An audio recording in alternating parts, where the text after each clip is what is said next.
નમસ્કાર મિત્રો, સ્વાગત છે તમારું આપણી યુટ્યુબ ચેનલ ખબર અંતર ગુજરાતમાં। તો મિત્રો, આજના આપણે તાજા હવામાન સમાચાર વિશે જાણીશું અને આવનારી 48 કલાકની અંદર દોસ્તો ગુજરાતના કયા વિસ્તારોની અંદર થશે મેઘ તાંડવ અને વરસાદ ભૂકા કાઢશે એ આપણે આજના વિડીયોમાં જાણવાના છીએ।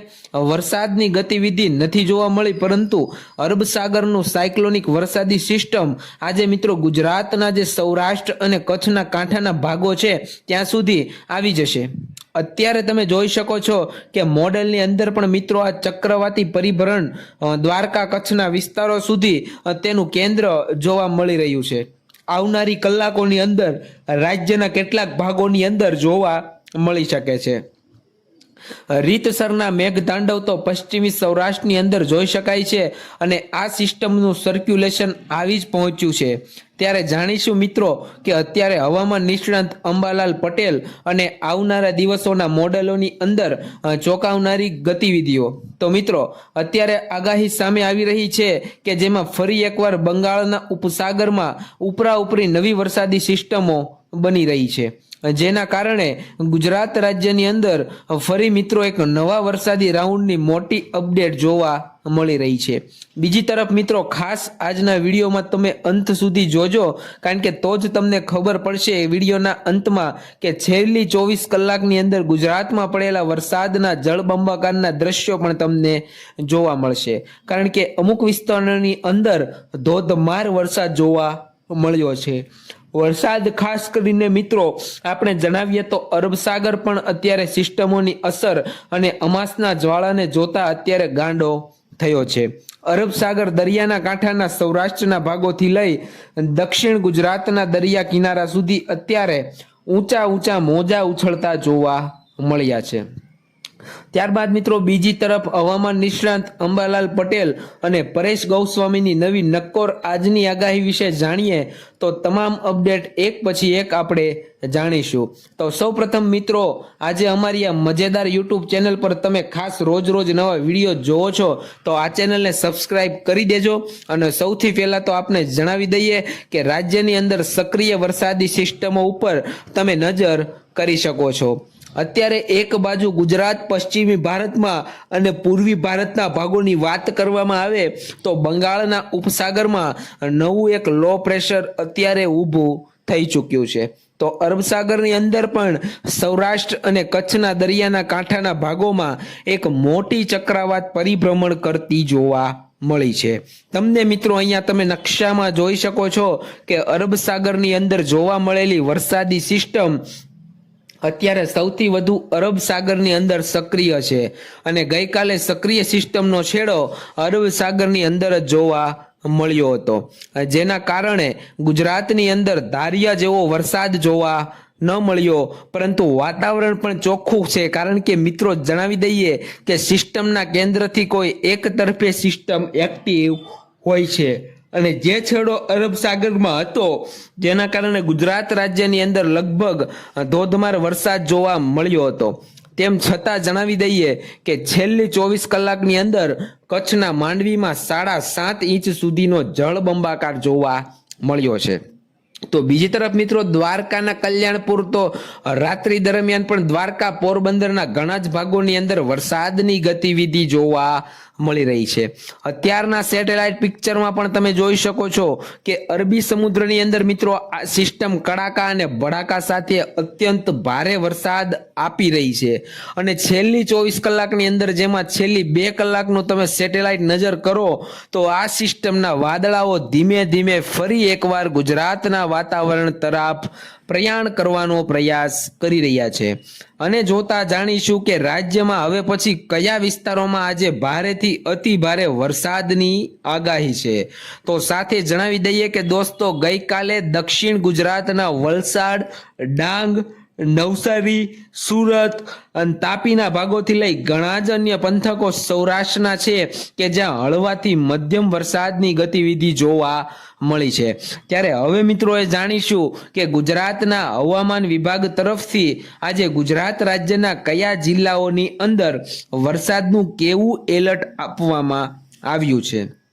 અમદાવાદ મોસમ કેન્દ્ર વિભાગ તરફથી દોસ્તો આગાહીનું જે 28મી જૂનનો મેપ તમે જોઈ શકો છો કે ગુજરાત રાજ્યના આજે તમામે તમામ ભાગોની અંદર મધ્યથી હળવો તો ભારે ક્યાંક ભારેથી અતિ ભારે વરસાદ પડે તેવી આગાહી આપવામાં આવી શકે છે.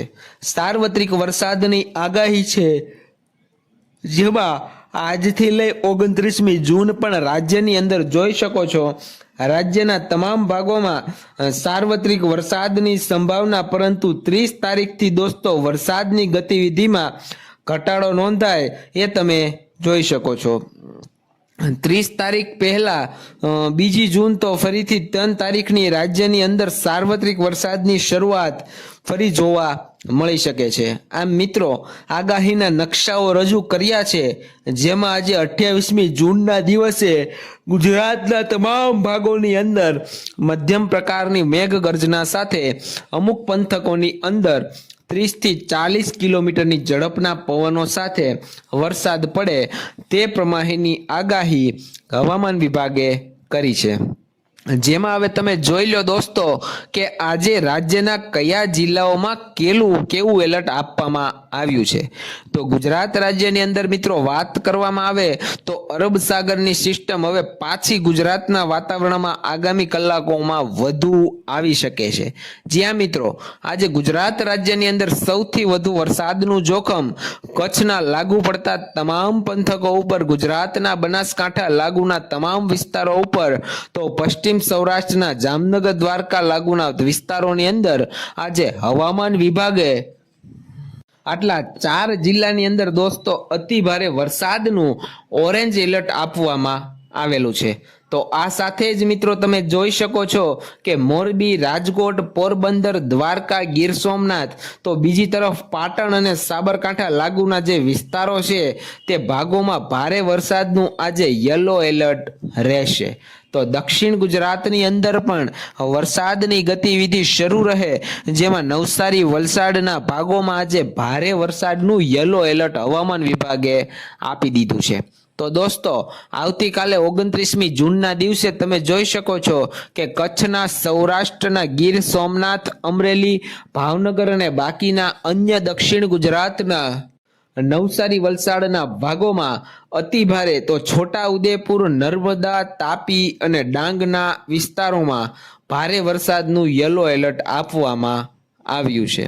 ત્યારબાદ મિત્રો વાત કરીએ કે વરસાદ બંધ નહીં થાય, છૂટો છવાયો હળવો મધ્યમ તો સતત શરૂ જ રહે, પરંતુ તીવ્રતા ઘટશે અને ફરી 2 જુલાઈ આજુબાજુના એલર્ટવાળા નકશા ઉપર જોઈ શકો છો કે 3 તારીખે પૂર્વ ગુજરાત અને ઉત્તરી ગુજરાતના ભાગોમાં અતિ ભારે વરસાદનો નવો રાઉન્ડ શરૂ થઈ શકે તેમ છે. તો મિત્રો 3 થી 4 કલાકની અંદર જ અરબ સાગરના વરસાદી વાદળાઓ ગુજરાતના વાતાવરણમાં ભારેથી અતિ ભારે વરસાદ શરૂ કરી શકે છે, જેમાં વરસાદની સૌથી વધુ સંભાવના દોસ્તો દ્વારકાના તમામ જિલ્લાઓ અને દ્વારકાના તમામ તાલુકાઓ, જેમાં ભાટિયા, ભાનવડ, આ સાથે કલ્યાણપુર, ખંભાળિયા લાગુના વિસ્તારોથી લઈને મિત્રો દક્ષિણી સૌરાષ્ટ્ર, ગીર સોમનાથ જિલ્લો અને ખાસ ભાવનગરના દરિયાના કાંઠાના વિસ્તારો સુધી આ સિસ્ટમની અસર નોંધાઈ શકે છે. જેમાં જૂનાગઢના તમામ વિસ્તારોની અંદર કેશોદ, વિસાવદર, બગસરા, જેતપુર, ઉપલેટા, તો પોરબંદરના કુતિયાણા સુધી કાંઠાના તમામ ભાગોની અંદર આવનારી કલાકોની અંદર દોસ્તો ભારેથી અતિ ભારે વરસાદ પડે તેવી સંભાવના જોવા મળી રહી છે. આ સિસ્ટમની અસર મિત્રો 48 થી 72 કલાક સુધી ગુજરાત રાજ્યની અંદર જોવા મળશે, જેમાં ઘેડ પંથકના, પોરબંદરના વિસ્તારના લોકોએ સાવચેત રહેવું પડી શકે છે, કારણ કે આ સિસ્ટમના કારણે તે ભાગોની અંદર અત્યંત ભારે વરસાદ પડી શકે છે અને એ પ્રકારે મોડેલો બતાવી રહ્યા છે.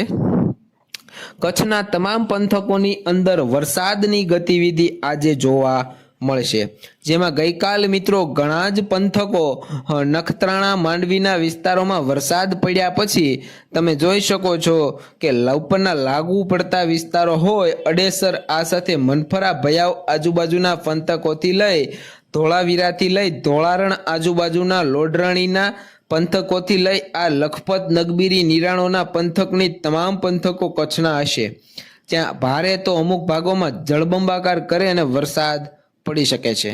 આમ સૌરાષ્ટ્રનો પશ્ચિમી છેડો સાવધાન થઈ જાય અને દોસ્તો, કારણ કે આ વિસ્તારોમાં વરસાદનું જોખમ જોવા મળી રહ્યું છે. અત્યારે તમે મિત્રો મેપમાં સેટેલાઇટ પિક્ચરની અંદર જોઈ શકો છો કે આવનારી અમુક જ કલાકની અંદર અરબ સાગરના વરસાદોનું ઝુંડ મિત્રો ગુજરાતના, કચ્છના અને સૌરાષ્ટ્રના પશ્ચિમ સુધી લઈ શકે છે. સૌરાષ્ટ્રના ઘણા જ ભાગોની અંદર એન્ટ્રી મારી શકે છે. બાકીના અન્ય વિસ્તારોની અંદરની વાત કરીએ તો ખાસ કરીને આજે ગુજરાત રાજ્યના દક્ષિણ ગુજરાત, મધ્ય ગુજરાત અને ઉત્તરી ગુજરાત જે વિસ્તારો છે અને સૌરાષ્ટ્રના કે જ્યાં હળવા મધ્યથી લઈ અમુક સીમિત વિસ્તારમાં ભારે વરસાદની સંભાવના જોવા મળી રહી છે. તો મિત્રો આજના વિડીયો માટે બસ આટલું જ. મળીશું નવા વિડીયોમાં નવી માહિતી સાથે. અહીં સુધી આવ્યા છો તો ચેનલને સબસ્ક્રાઇબ કરવાનું ભૂલતા નહીં. ધન્યવાદ.